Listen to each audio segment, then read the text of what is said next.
বাংলাদেশের একজন বড় নেতা আমাদের তারেক জিয়া, তিনি বাংলাদেশের অনেক মানুষই মনে করে he is going to B the next premier of Bangladesh.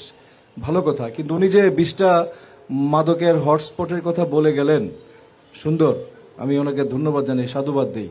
কিন্তু উনি কি এই প্রতিশ্রুতি দিয়েছেন যে উনি যদি নির্বাচিত হন তাহলে পার্লামেন্টের প্রথম অধিবেশনে মাদকের বিরুদ্ধে উনি বিল আনবেন? এই কথা না। মাদকের বিরুদ্ধে শুনেন, মাদক নিষিদ্ধ করে মাদককে নিষিদ্ধ করতে হবে। কথা বললে চলবে না ভাই, কথা শুনে হবে ভাই। আমি শেষ করি। আচ্ছা ভাই, আমি বলি, মাদককে নিষিদ্ধ করতে হবে। মাদককে নিষিদ্ধ না করলে সমাধান হবে না। মাদকের বিরুদ্ধে নিষিদ্ধকরণের বিল আনতে হবে। ওই কিছু পদক্ষেপ নিলে সমাধান হবে না, প্রিয় বন্ধুরা।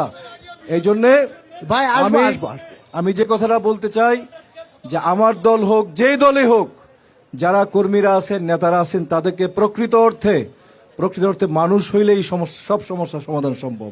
এই দখলদারিত্ব, চাঁদাবাজি সবকিছু বন্ধ সম্ভব যদি যারা রাজনীতি করে তারা যদি প্রকৃত মানুষ হন।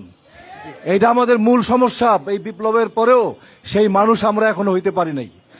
যদি মানুষ হতে পারি জনগণকে, তাহলে জনগণ স্বস্তি পাবে, নদীর মুক্তি পাবে, সব মুক্তি পাবে যদি আমরা আমাদের কর্মীদেরকে প্রকৃত মানুষ হিসাবে গড়ে তোলা সম্ভব হয়। আপনাদেরকে ধন্যবাদ।